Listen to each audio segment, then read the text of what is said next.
الحمد لله وكفى وسلام على عباده الذين اصطفى أما بعد أعوذ بالله من الشيطان الرجيم بسم الله الرحمن الرحيم يا أيها الذين آمنوا اتقوا الله وكونوا مع الصادقين صدق الله مولانا العظيم۔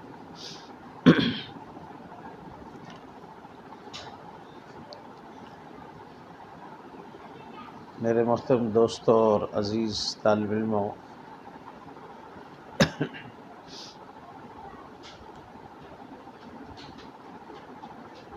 جس مناسبت سے ہم یہاں پہ اکٹھے ہوئے ہیں، جمع ہوئے ہیں،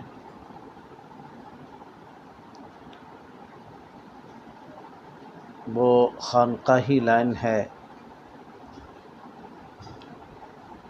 اللہ والوں کا سلسلہ ہے، جس کی برکت سے میں اور آپ یہاں پہ جمع ہوئے ہیں۔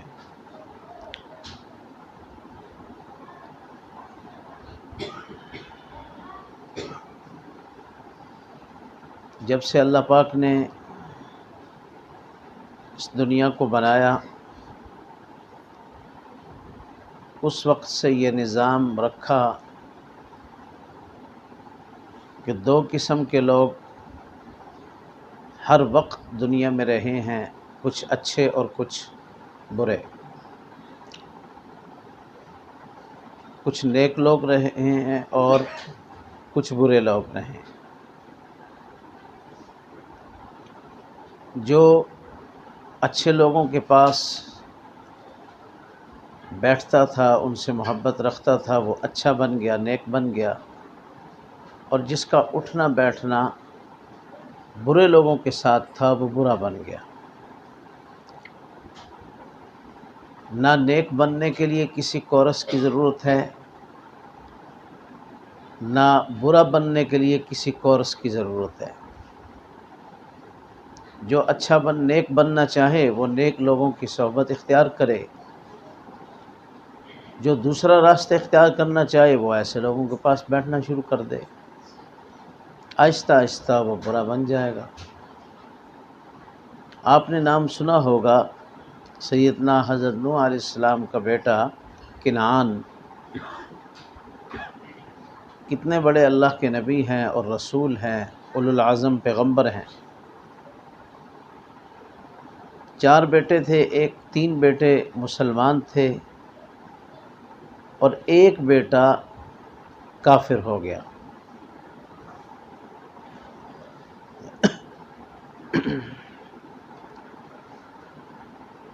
وہ کافر کیوں ہوا؟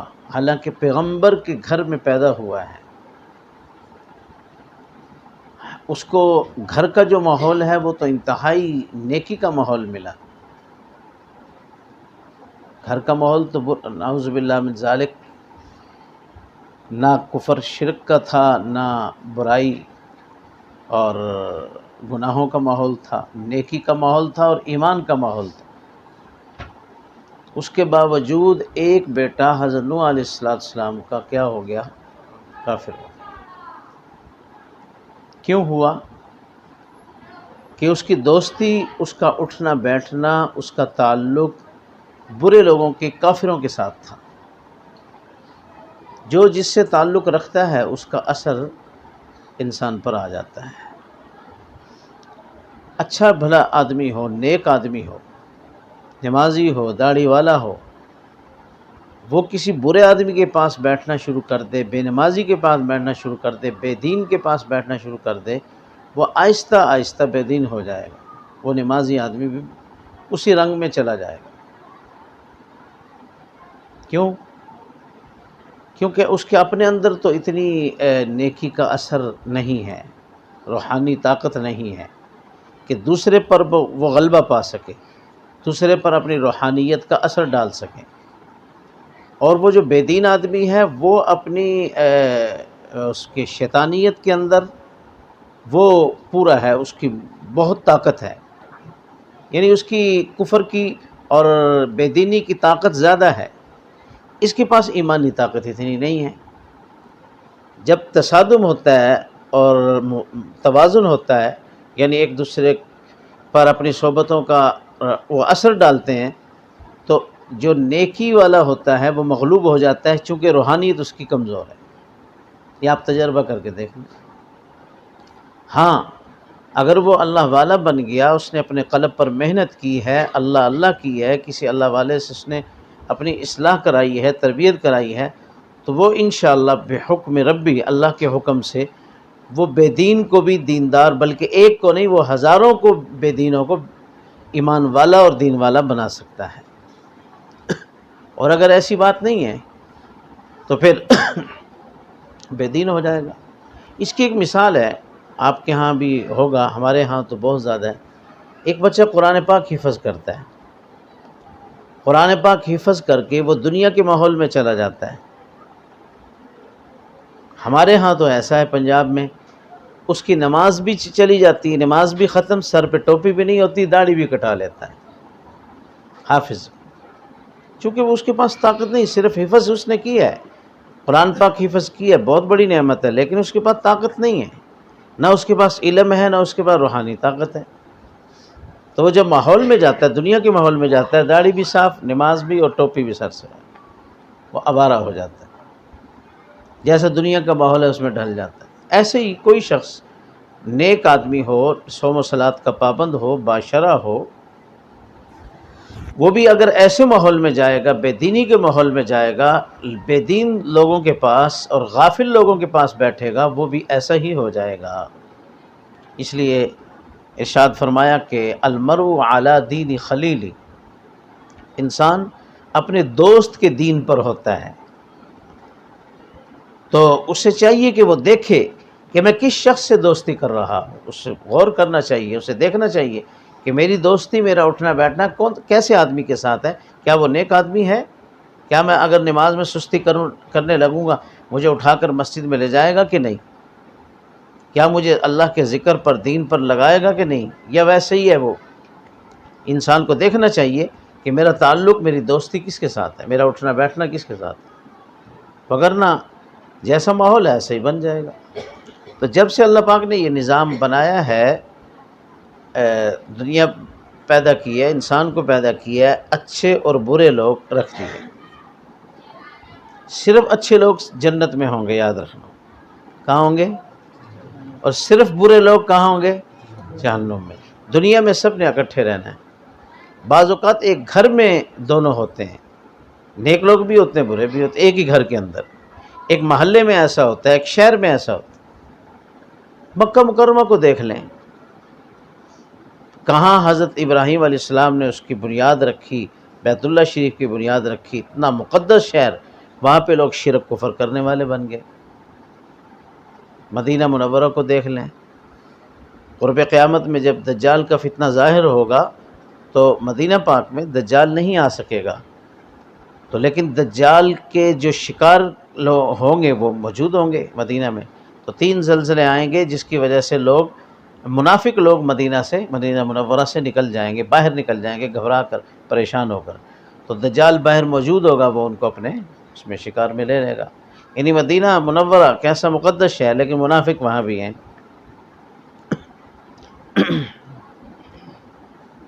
تو اچھے برے ہر جگہ ہیں، تو یہ نظام اللہ پاک نے رکھ دیا اور فرما دیا کہ جو اچھوں کے ساتھ بیٹھے گا، اچھے لوگوں کے ساتھ اس کا اٹھنا بیٹھنا، نشست و برخاست ہوگی، اس کی دوستی اور محبت ہوگی، وہ انشاءاللہ العزیز انہی کے ساتھ اٹھایا جائے گا، اور اللہ پاک اس کو اچھا کر کے دنیا سے اٹھائیں گے، نیک بنا کر، اللہ کا ولی بنا کر اٹھائیں گے۔ اور اگر اس کا اٹھنا بیٹھنا ایسے لوگوں کے ساتھ ہوا تو پھر آپ دیکھ رہے ہیں معاشرے کے اندر کیسے لوگ صحبتوں کی وجہ سے، بری صحبتوں کی وجہ سے، کتنے اچھے اچھے خاندانوں کے لوگ بگڑ چکے ہیں۔ نشہ پہ لوگ کیوں لگ جاتے ہیں؟ جی نشہ پہ کیوں لگتے ہیں لوگ؟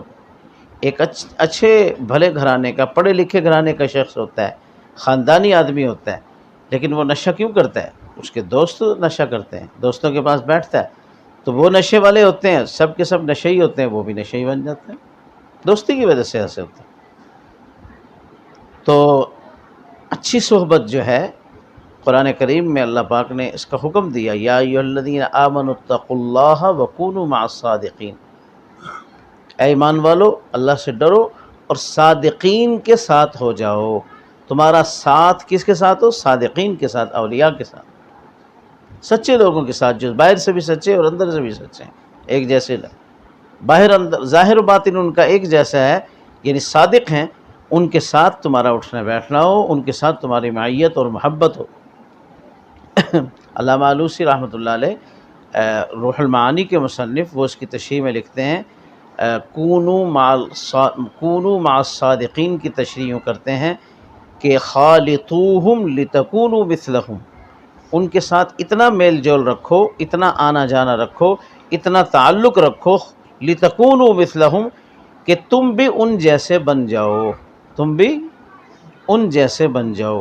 جو کیفیات باطنیہ جو اللہ پاک نے اپنا عشق اور اپنی محبت انہیں عطا کی ہے، تم ان کے ساتھ اتنی محبت کرو، اتنا تعلق رکھو کہ وہ محبت، وہ اللہ کا عشق اور معرفت تمہارے سینے میں بھی منتقل ہو جائے۔ اور یہ یاد رکھنا، اصل چیز جو ہے وہ اللہ پاک کے ساتھ ایک خاص نسبت اور تعلق اور محبت ہے۔ جیسے مولانا اس پہ روشنی ڈال رہے تھے کہ عالم بندہ بن جائے لیکن یہ تعلق مع اللہ نصیب نہ ہو، اللہ پاک کے ساتھ ایک تعلق نصیب نہ ہو، تو وہ ایک عام آدمی جیسا ہے۔ وہ یہ نہ سمجھے کہ میں عالم بن گیا، میں بہت بڑا بن گیا۔ حضرت بریلوی رحمۃ اللہ علیہ کے جو مرشد پاک حضرت بریلوی رحمۃ اللہ علیہ تھے، ان کی خدمت میں کوئی عالم آتا نا، نیا فاضل آتا، تو حضرت اس کے سامنے فرماتے، لوگوں کہتے کہ دیکھو نا یہ جو سامنے بیٹھا ہے، یہ اپنے آپ کو بڑا عالم، بڑا علامہ سمجھ رہا ہے، اور یہ حقیقت میں کچھ بھی نہیں ہے، فارغ ہے اندر سے۔ اس کے سامنے کہتے، وہ شرمندہ ہو جاتا، نیچے دیکھتا۔ اس کے سامنے کہتے کہ یہ اپنے آپ کو بہت کچھ سمجھے ہوئے کہ میں نے علم پڑھا ہے، میں نے یہ، لیکن روحانی اعتبار سے کچھ بھی نہیں ہے، زیرو کا زیرو ہے۔ جب تک اللہ والے کے پاس نہیں جائے گا، اللہ نہیں سیکھے گا، اپنی میں اور اپنی انانیت نہیں مٹائے گا، اس وقت تک اس کو حقیقت نصیب نہیں ہوگی۔ انہی مرشد پاک حضرت بریلوی رحمۃ اللہ علیہ کا واقعہ ہے، جب دارالعلوم دیوبند سے فارغ ہوئے، یہ حضرت علامہ انور شاہ کاشمیری رحمۃ اللہ علیہ کے شاگرد تھے، جو بہت بڑے محدث گزرے ہیں، بر صغیر کی بہت بڑی علمی اور روحانی شخصیت گزرے۔ کون واقف نہیں علامہ انور شاہ کاشمیری رحمۃ اللہ علیہ سے؟ تو حضرت بریلوی رحمۃ اللہ علیہ نے عرض کیا کہ حضرت کچھ نصیحت فرما دیں، میں جا رہا ہوں اپنے وطن، کیونکہ آپ پنجاب کے تھے، ادھر ملتان کے تھے، اور ہندوستان وہ اس وقت تو متحدہ ہی تھا لیکن علاقہ تو بہت دور تھا نا، کہ میں جا رہا ہوں، پتہ نہیں دوبارہ ملاقات ہوتی ہے آپ سے کہ نہیں، کوئی نصیحت فرما دیں۔ تو حضرت علامہ انور شاہ کاشمیری رحمۃ اللہ علیہ نے یہ نصیحت فرمائی، شاید انہوں نے آپ کی پیشانی مبارک پر وہ نسبت معلوم کر لی ہو کہ یہ آگے چل کر بہت بڑے اللہ کے ولی بننے والے ہیں، اس لیے اس کے مطابق نصیحت فرمائی۔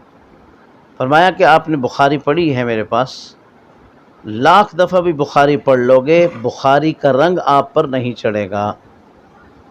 جو کچھ بخاری شریف میں لکھا ہوا ہے وہ آپ کی زندگی میں نہیں آئے گا،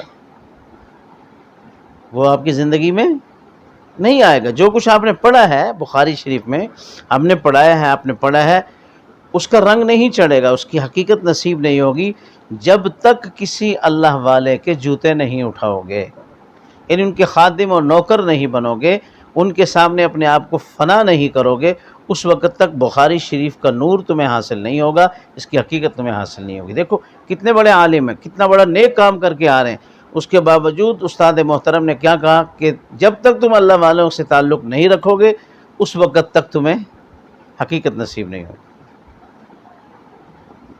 اسی طرح شیخ الاسلام شیخ العرب والعجم مولانا حسین احمد مدنی رحمۃ اللہ علیہ کے پاس جو دورہ حدیث کرتا، آپ انہیں نصیحت فرماتے، آخری جو نشست ہوتی طلباء کی ان کو نصیحت فرماتے، خصوصاً جو اس علاقے کے پنجاب کے لوگ ہوتے انہیں نصیحت فرماتے کہ تم نے 8 سال رہ کر دارالعلوم میں علم حاصل کیا ہے، تمہارے علم کی تکمیل لاہور چلے جاؤ، شیراں والا دروازہ، اللہ کا ایک شیر، اللہ کی ضربوں سے کائنات کو منور کیے ہوئے، جب تک اس کے بعد دورہ تفسیر نہیں پڑھو گے، اس کی صحبت میں نہیں بیٹھو گے، تمہارے علم کی تکمیل نہیں ہوگی۔ حضرت لاہوری رحمہ اللہ کے پاس دورہ تفسیر پڑھنے کے لیے بھیجتے تھے مولانا حسین احمد مدنی رحمۃ اللہ علیہ۔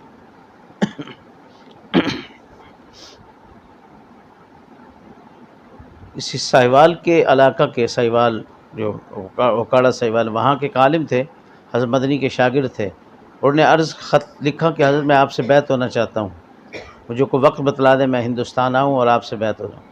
آپ نے فرمایا یہاں آنے کی ضرورت نہیں، لاہور چلے جاؤ، اللہ کا ایک شیر، اللہ کا ایک بہت بڑا ولی بیٹھا ہے، قطب وقت بیٹھا ہے، مولانا احمد علی لاہوری، اس سے بیعت ہو جاؤ۔ چنانچہ وہ گئے، حضرت لاہوری رحمہ اللہ سے بیعت ہوئے۔ تو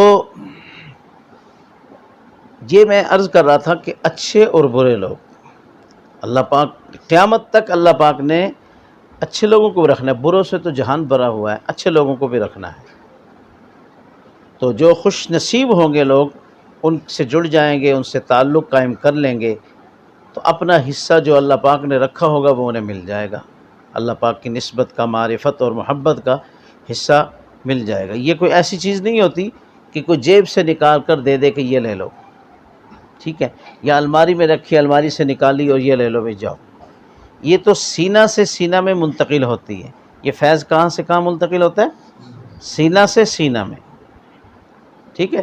ہمارا تعلق اپنے شیخ سے، ان کا تعلق اپنے شیخ سے، آپ کسی اللہ والے کا نام لے لیں، ان کا تعلق اپنے شیخ سے، پھر ان کا اپنے شیخ سے، پھر چلتے چلتے یہ کہاں پہنچتا ہے سلسلہ؟ یہ پشاور سے مدینہ منورہ یہ سلسلہ پہنچتا ہے۔ کہاں پہنچتا ہے؟ پشاور سے مدینہ منورہ پہنچتا ہے۔ تو آپ صلی اللہ علیہ وسلم تو پھر روحانیت کے بہت بڑے گریڈ اسٹیشن ہیں، تھرمل پاور ہیں۔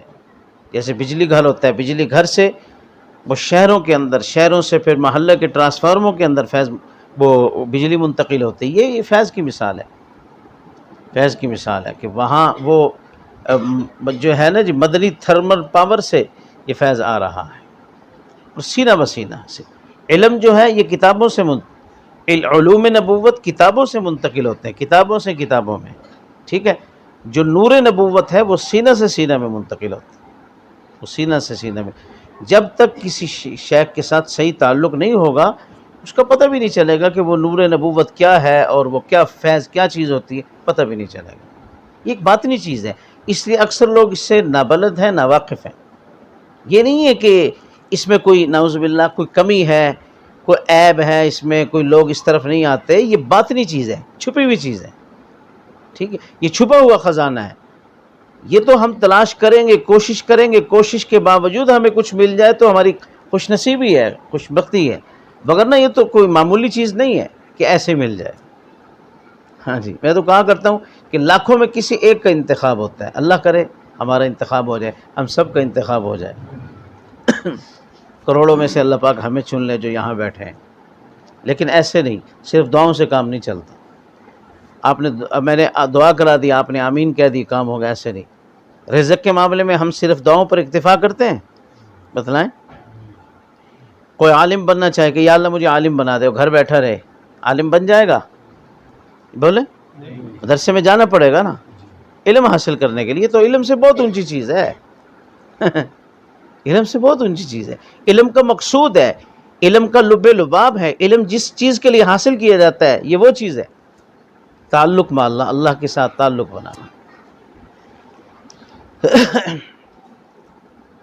گرمی زیادہ تو نہیں لگ رہی؟ کچھ لوگوں کو سمجھ نہیں آ رہی بات، اردو نہیں سمجھتے، کچھ تو مجھے نہیں آتی، 2-4 لفظ آتے ہیں صرف۔ تو میں یہ کر رہا ہوں کہ کوئی شخص یہ تمنا کرے کہ میں عالم بن جاؤں، آپ اکثر طلباء بیٹھے عالم بن جاؤں، گھر بیٹھ کر عالم بن جائے گا؟ نہیں، خالی دعا کر یا اللہ مجھے عالم بنا دے، یا اللہ مجھے عالم بنا دے۔ اللہ کی قدرت تو ہے، لیکن اللہ کی سنت نہیں ہے کہ گھر بیٹھے بٹھائے عالم بنا دے۔ قدرت تو ہے، بنا سکتے ہیں، لیکن آپ نے کوئی نہیں دیکھا ہوگا کوئی ایسا گھر بیٹھے بیٹھے اس نے دعا کی اور عالم بن گیا ہو۔ اگر کوئی ایک مثال ہے، کوئی ایک آدھا واقعہ ہے، وہ لاکھوں میں کسی ایک کا ہو سکتا ہے۔ اللہ کی سنت نہیں ہے، بلکہ نکلنا پڑتا ہے، تکلیف اٹھانی پڑتی ہے، گھر سے باہر جانا پڑتا ہے۔ کوئی شخص کاروبار کرنا چاہے، ڈاکٹر بننا چاہے، انجینئر بننا چاہے، یعنی یہ نہیں ہوگا کہ گھر بیٹھے بیٹھے وہ دعا کرے کہ یا اللہ مجھے ایسا بنا دے، اسے دعا کے ساتھ ساتھ کیا کرنی ہوگی؟ کوشش کرنی ہوگی۔ ایسے ہی آپ اگر یہ دعا کریں گے اے اللہ مجھے اپنا مقبول بندہ بنا، اپنی محبت نصیب فرما، اپنی معرفت نصیب فرما، اس کے لیے آپ کو کوشش بھی کرنی ہوگی، اس کے لیے آپ کو کوشش کرنی ہوگی، کسی اللہ والے کا انتخاب کرنا ہوگا جہاں آپ کی مناسبت ہو، اس سے پھر تعلق قائم کرنا ہوگا، تعلق صحیح قائم کرنا ہوگا۔ سرسری تعلق سے بھی فائدہ نہیں ہوتا، صحیح تعلق جسے کہتے ہیں فنائیت کا تعلق، یعنی اپنے آپ کو مٹانے کا تعلق ان کے ساتھ قائم کرنا ہوگا، تو اللہ پاک کی مہربانی ہوگی۔ اور ایک اللہ والے تو یوں فرماتے ہیں کہ اب ان کا شعر ہے چھوٹا سا، مجھے تو نہیں شعر آتا، وہ اذان تھے کہ دنیا کا کام ہو یا دین کا کام ہو، دعا کے ساتھ ساتھ اس کام کو عملی طور پر کوشش کرنے کی بھی ضرورت ہے، تب اللہ پاک اس میں کامیابی عطا فرماتے ہیں۔ تو اس لیے جو کچھ باتیں آپ نے سنی ہیں تو خالی دعاؤں سے کام نہیں چلے گا۔ ہاں، دعاؤں کا فائدہ ہوتا ہے جب کسی انسان کی یہ دعا قبول ہو جائے کہ اے اللہ مجھے اپنا پیارا بنا، مجھے اپنی محبت نصیب فرما، تو اللہ تبارک و تعالیٰ اس کا تعلق کسی اللہ والے سے کروا دیتے ہیں، تعلق ہو جاتا ہے، عقیدت اور محبت کا تعلق بن جاتا ہے۔ پھر آہستہ آہستہ یہ ایک نظام چل پڑتا ہے، کچھ اللہ اللہ وہ کرے گا، کچھ ذکر کرے گا، کچھ شیخ کی صحبت اور توجہات اور دعائیں ہوں گی، تو آہستہ آہستہ آہستہ آہستہ اللہ تبارک و تعالیٰ نسبت عطا فرما دیتے ہیں۔ یہ دو چار دن کی بات نہیں، تو پوری زندگی کا ایک نصب العین ہے، پوری زندگی کا نصب العین ہے۔ لوگوں نے تو 40 سال گزارے، لیکن آج کے دور میں اللہ تبارک و تعالیٰ بہت مہربان ہے، بہت مہربان ہے۔ جیسے آنے جانے کے ذرائع پیدا ہو گئے، انسان پہلے ہفتوں میں ایک جگہ سے دوسری جگہ پہنچتا تھا، اب چند گھنٹے میں پہنچ جاتا ہے۔ ایسے روحانی اعتبار سے بھی کچھ انسان محنت کر لے، کچھ تھوڑے دن محنت کر لے، اللہ پاک اس کا ثمرہ بہت عطا فرماتے ہیں۔ خالی ہمارے حضرت فرما رہے تھے کہ شیخ کی صحبت اور ذکر، پہلے تو بہت کچھ قربانی دینی پڑتی تھی، بڑی نوکریاں کرنی پڑتی تھی، بڑی خدمت کرنی پڑتی تھی، کہیں جا کر بہت دیر کے بعد فیض ملتا تھا۔ تو آج فرماتے ہیں کہ ذکر کی پابندی کر لو، ان سے تعلق رکھو، تو اس سے بھی اللہ پاک بہت کچھ عطا فرما دیتے ہیں۔ اللہ مجھے آپ کو عمل کی توفیق نصیب فرمائے۔ الحمدللہ وکفی وسلام علی عبادہ الذین اصطفی، اما بعد۔